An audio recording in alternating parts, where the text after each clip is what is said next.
My name is Rebecca Brehmer, and I am presenting my ideal city for the fall 2025 Plan 6060 class. So, to start, my town is called Beckaville, and we have the river here is Brehmer River after my last name. To go over kind of the logistics of the map, we have the north arrow right here, and we also have our scale, which is 1 inch is a quarter mile. Over here, we have our legend. It's a little bit hard to see, so I'll go over what the different colors signify as far as land usage.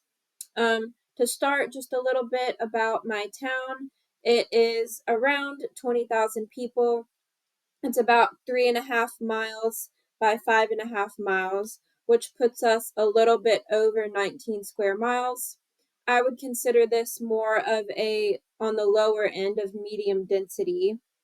To go over our land usage, our yellow signifies our low residential, single family residential, and I use different shades of yellow to kind of signify the intensity of those districts. So I made a little bit of like a subdivision area up here. Um, our shades of orange is for multi-family residential use, and I use light orange for duplexes and small apartments. We have two areas here, one right here and one right here, abutting our little downtown area. Pink I use to signify neighborhood-like commercial areas, and that we have right here, this little downtown area along the river, and we also have it up here abutting our residential low density single family homes. For red, that signifies larger commercial uses. That is right here.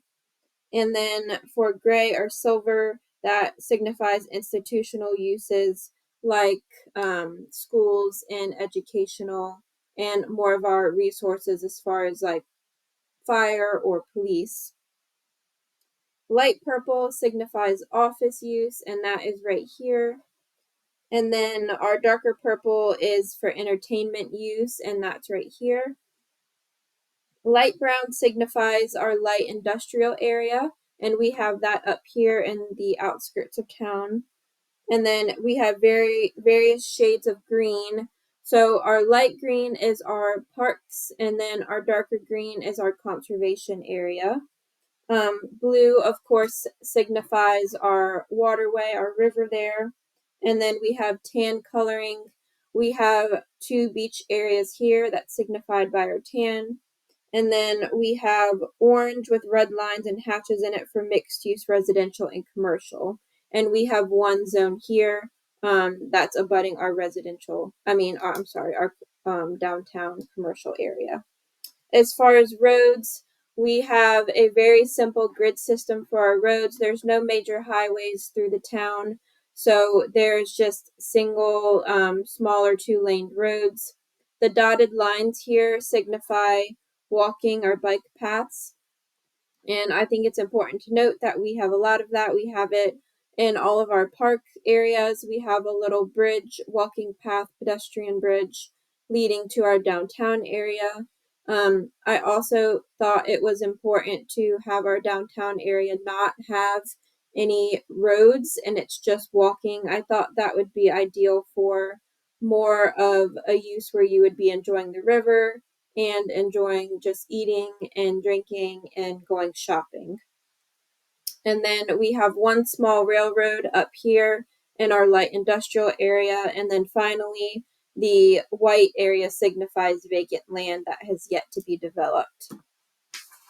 So, as far as the ins and outs of the city, it is located in the southeast U.S. on the coast. So, it is milder, more warm weather that you would find in the south along waterways. And I thought that was important to kind of tie into why I put such an emphasis on having outdoor recreation areas. So you can see we have a lot of parks and a lot of walking areas. Um, let's see here.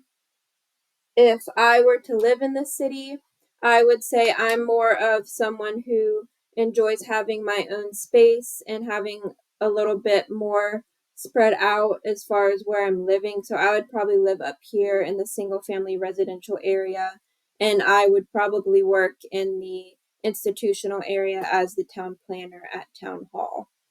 As far as why I laid out the land usages the way I did, I thought it would make the most sense to have our commercial downtown area with the water, and then we have our more intense multi-family like apartments and condos abutting that downtown, and then we also have a mixed use commercial area to kind of tie all of that in. Given that our schools and our infrastructure, police and fire, are arguably the heart of a town and what keeps it functioning and running, I chose to have that in the middle. I thought it made the most sense to have our single family kind of abutting the town for those who may want to kind of be more on the outskirts and not be in the hustle bustle of the middle of the town.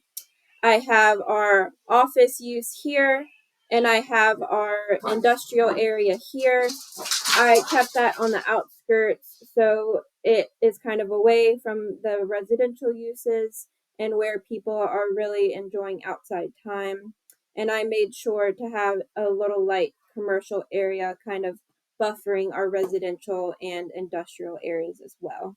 We have our more high intense uses with like malls or grocery stores on the outskirts here as well. And I thought it made the most sense to have our entertainment use abutting that. As far as the people who live here, I would say it's people who really prioritize outdoor recreation time and kind of want all the amenities that you would find in a good sized town, but not necessarily someone who would want to live in a super dense, high populated city. And that is my ideal town. And thank you for reviewing Beckaville. Bye bye.